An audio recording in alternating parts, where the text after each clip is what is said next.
जय माँ दुर्गा पद्मावती। मेरे मैया के दरबार में अर्जी लगाने का विधान है और मैया की आज्ञा से इस आश्रम के द्वारा दुर्गा सप्तशती पाठ, दिव्यास्त्र प्रयोग, जागरण अभियान से जो लोग जुड़कर राष्ट्र कल्याण के साथ अपना भी कल्याण कर सकते हैं वो लोग जुड़ सकते हैं। शुक्रवार ये दुर्गा सप्तशती पाठ, दिव्यास्त्र प्रयोग, जागरण अभियान से आज मैं आपको पति पत्नी के रिश्ते के बारे में बताने जा रहा हूँ कि कैसा होना चाहिए। जो शास्त्र के अनुसार है, घर में ऐसा क्या करे कि घर की गरीबी समाप्त हो, घर की दरिद्रता समाप्त हो, घर के कलह समाप्त हो। जिस घर में स्त्री और पुरुष कभी झगड़ा नहीं करते उस घर में कभी गरीबी नहीं आती। रामायण में भी लिखा है, जहाँ सुमति तहाँ संपत्ति नाना। जहाँ सब एक दूसरे का आदर करते हैं, सम्मान करते हैं, वैभव वहीं रहता है, संपदा वहीं रहती है। जहाँ कुमति तहाँ विपत्ति निधाना। जहाँ कुमति है, कलह है, कलेश है, झगड़ा है, कोई किसी का बात नहीं मानते, एक दूसरे का आदर नहीं करते, तो बताया जाता है कि स्त्री एक पुरुष की छाया होती है। पुरुष एक स्त्री के लिए किसी वृक्ष से कम नहीं होता, एक दूसरे के पूरक होते हैं। वो तब जब ये समझ जाएं। पति पत्नी का एक ऐसा रिश्ता है जो शब्दों में बांधा नहीं जा सकता। तुम्हारे अपने खासम खास लोग छोड़ सकते हैं, पर स्त्री तुम्हारी छाया है, वो नहीं छोड़ सकती। पति पत्नी का एक अनूठा खास रिश्ता है, सर्वोपरि है और इस संसार को बहुत आगे तक ले जाने वाला रिश्ता है। पुरखों को संतुष्ट और तृप्त करने वाला रिश्ता है। पति पत्नी के रिश्ते को दुनिया के हर रिश्ते से खास माना गया है। ये दोनों का रिश्ता इतना अद्भुत है, ये घरों को वैकुंठ करने वाला रिश्ता है। पति पत्नी के रिश्ते को दुनिया के हर रिश्ते से खास माना गया है। ये दोनों का रिश्ता इतना अद्भुत है, ये घरों को वैकुंठ में बदल देते हैं। जिस घर में कभी पति पत्नी में झगड़ा नहीं होता, जिस घर में स्त्री पुरुष कभी लड़ते ही नहीं, उस घर में किसी भी प्रकार का वास्तु दोष नहीं रहता। ये भी जान लीजिए कुछ खास बातें। पति और पत्नी के बीच में पति पत्नी का एक खास रिश्ता है जिसको तराजू में तौला नहीं जा सकता। पति पत्नी के रिश्ते में ये जरूरी है एक दूसरे का सम्मान करे, ये बहुत गहरी बात है। नारियां भी पुरुष का आदर करना सीखे। जिस घर में पुरुष पत्नी एक दूसरे का सम्मान करते हैं, उस घर में लड़ाइयाँ नहीं होते। और याद रखना, जिस घर में लड़ाई झगड़े नहीं होते, उस घर का व्यापार भी कभी बंद नहीं होता, उस घर की कभी आमदनी बंद नहीं होती। पति और पत्नी के रिश्ते में ये बहुत ज़्यादा ज़रूरी है एक दूसरे का सम्मान करना सीखे और एक दूसरे की तकलीफ को समझे। पुरुष और पत्नी जब तक तकलीफ नहीं समझेंगे तब तक घर में कलह कलेश होता ही रहेगा। तो माताएं, घर में कोई बीमार पड़ता है तो माताएं अपने बच्चों के लिए बेचैन हो जाती है। ऐसे बहुत से उंगलियों पर गिनने वाले लोग हैं जो उसकी परेशानी को अपनी परेशानी समझेंगे। इसलिए माँ अनुसुईया ने कहा था, समय आने पर सब तुम्हें छोड़ सकते हैं, लेकिन ये चार आपका संग नहीं छोड़ेंगे। एक है मित्र, एक है धर्म, एक है धीरज और एक है पत्नी।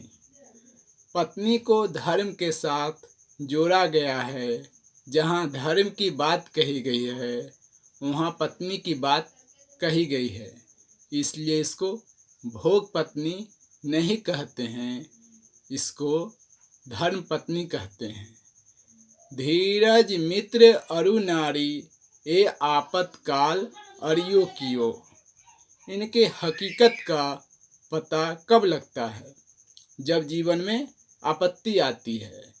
इस घरवाली की पहचान तब होती है जब आपका दिवाला निकल जाता है, सब संगी साथी छोड़ देते हैं, कोई साथ नहीं होता, पर पत्नी नहीं छोड़ती। इसीलिए पति पत्नी को चाहिए कि एक दूसरे का सम्मान करे और एक दूसरे की तकलीफ को समझे और एक दूसरे के प्रति प्रेम को कमज़ोर न होने दे, एक दूसरे के भावना को समझे।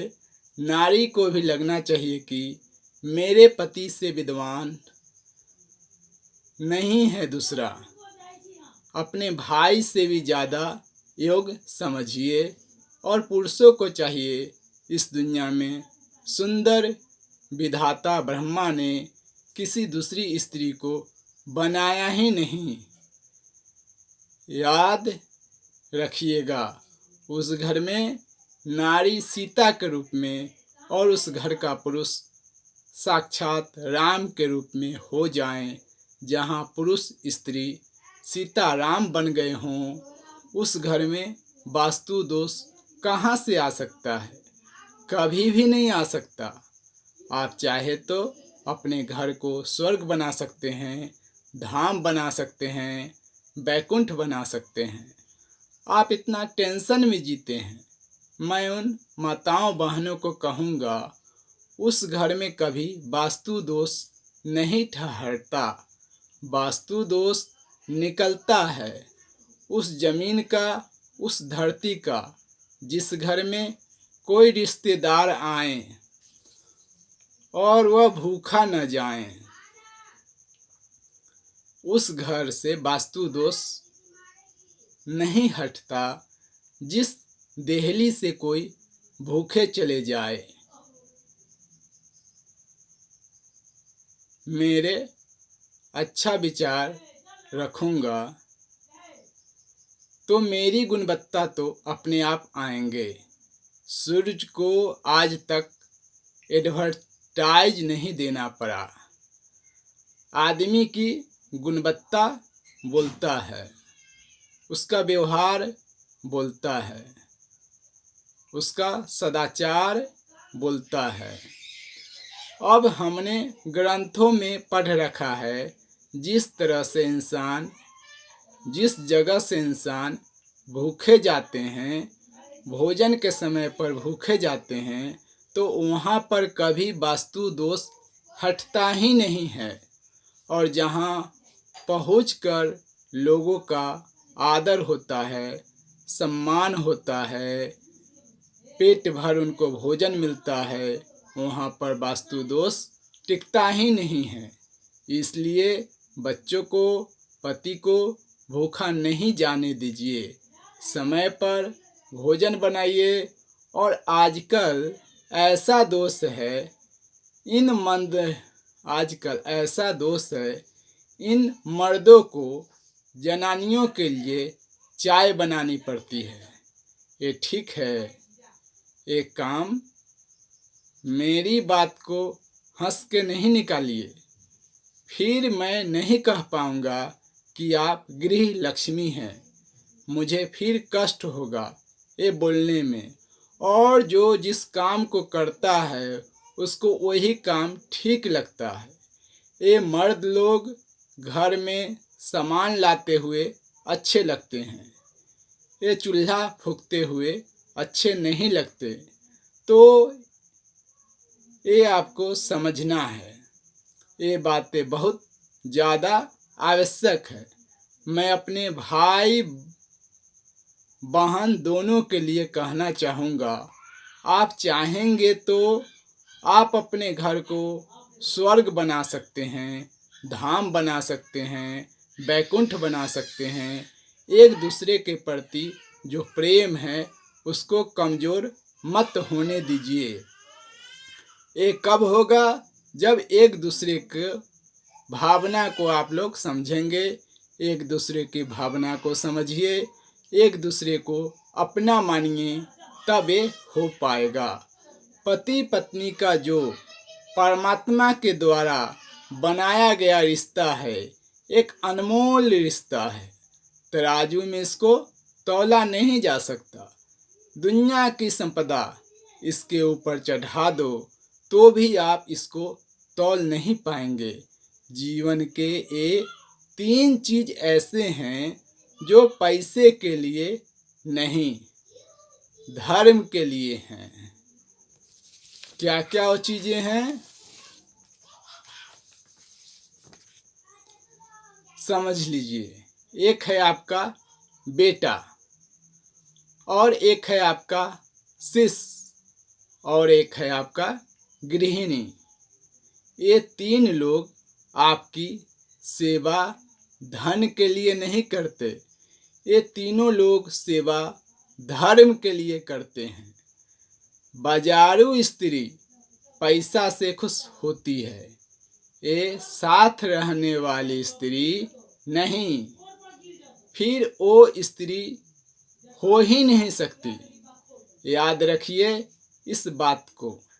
एक स्त्री है जो तुम्हारे धन के लिए नहीं आई है, तुम्हारे खानदान को, धर्म को बढ़ाने के लिए आई है। अंतिम क्षण तक ये सती नारी जो होती है अपने लिए जिंदगी नहीं जीती, अपने परिवार के लिए जीती है और मुट्ठी खाली करके दुनिया छोड़ के चली जाती है। ये क्या करती है? अपने लिए कुछ भी नहीं। और मैं निवेदन करना चाहूँगा, एक पुत्र और है, एक बेटा और है। ये मत समझिएगा कि वो आपकी सेवा इसलिए करता है कि उसको आपकी रकम चाहिए, आपका पैसा चाहिए। मैंने ऐसे बच्चों को देखा है जिनको माता पिता के आशीर्वाद के अलावा कुछ भी नहीं चाहिए, लेकिन जी जान से उनकी सेवा में लगे हुए हैं। यदि किसी पिता के मन में ये बात आती है, मेरा इसलिए सेवा करता है कि इसको मेरी संपदा चाहिए, तो तुम पिता कहलाने के अधिकारी नहीं रहोगे। एक पुत्र ऐसा है निष्काम भाव से पिता की सेवा करता है, एक पत्नी ऐसी है निष्काम भाव से पति की सेवा करती है, और एक शिष्य ऐसा है जो निष्काम भाव से गुरु की सेवा करता है। ये 3 जन हैं। ऐसे बात आ रही है समझ में या नहीं आ रही है? आप लोगों को आ रही है तो भी ठीक है, नहीं आ रही है तो भी ठीक है। धरती के जितने भी रिश्ते हैं वो अनमोल रिश्ता है, ऐसा समझ लिया जाए तो घर में किसी भी प्रकार का दोष ही नहीं रहेगा। दोनों एक दूसरे से मिलकर उन कार्यों को पूरा कीजिए जो कार्य अधूरे हैं। दोनों एक दूसरे के साथ दीजिए। दोनों एक दूसरे को अपना मानिए। दूसरे की बेटी आपके घर आई है, उसे अपना नहीं माना जाता। ससुराल को मेरी बहनें भी अपना नहीं मान पाती। पति को कहेगी तुम्हारे पापा, तुम्हारे मम्मी, तुम्हारे भैया, तुम्हारे को क्या वे लोग दुश्मन लगते हैं। ऐसी भाषा न हो, उन सबको आप अपना मानिए। घर में देखो राम राज हो जाएगा, आनंद हो जाएगा। घर में तरक्की कम नहीं होगी। धरती की कोई ऐसी पति और पत्नी नहीं है जिसमें लड़ाई नहीं हुई हो, झगड़ा न हुआ हो। जहाँ प्रेम है वहाँ लड़ाई भी होती है। स्वाभाविक है लड़ाई होना, लेकिन लड़ाई हो जाए कितनी भी, आज एक सूत्र ले लेना। वो सूत्र ये है कि बोलचाल कभी भी बंद मत करना। और बोलचाल जिस दिन बंद कर दी तो आपको आदत पड़ जाएगी और ये रिश्ते आपका टूट जाएंगे। दूरियां बढ़ जाएगी। एक दूसरे के प्रति प्रेम है वो कम हो जाएगा। मन आपका फट जाएगा।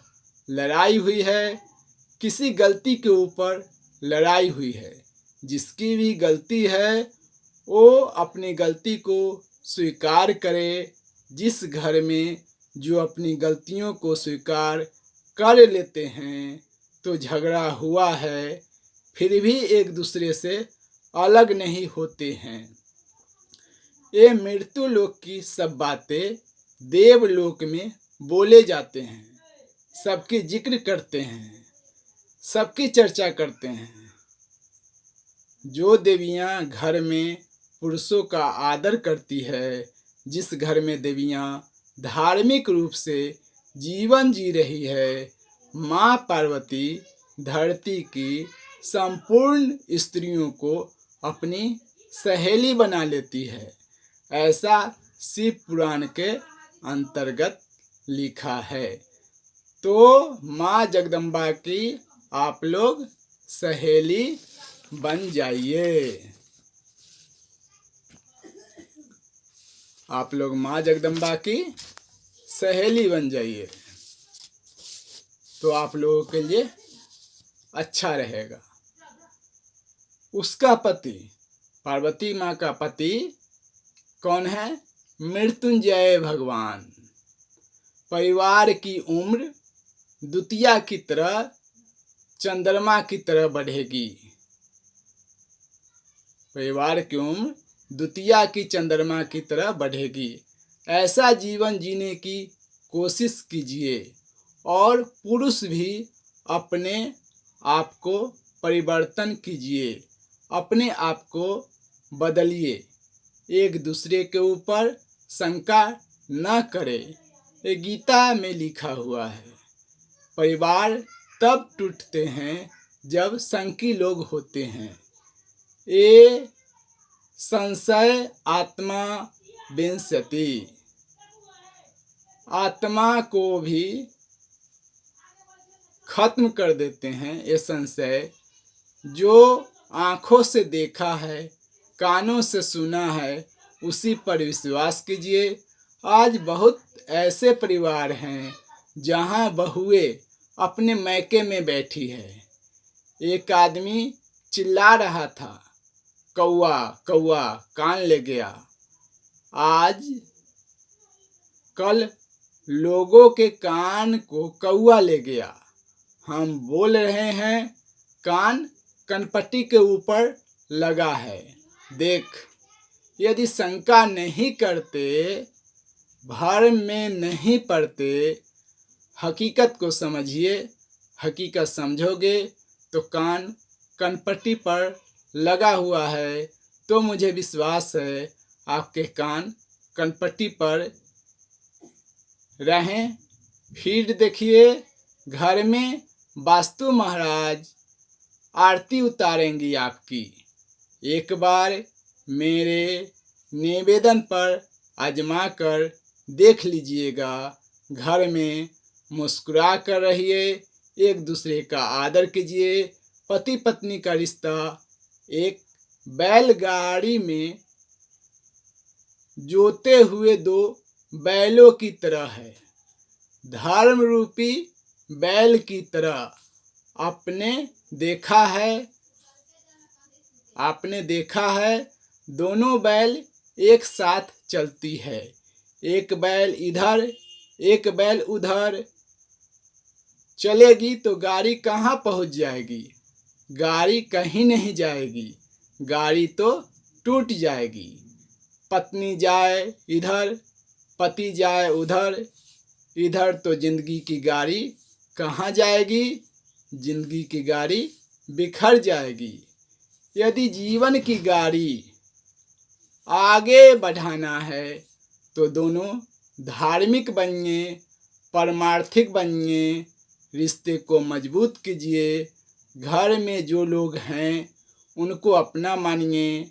आपके घर में समृद्धि की कभी कमी नहीं रहेगी।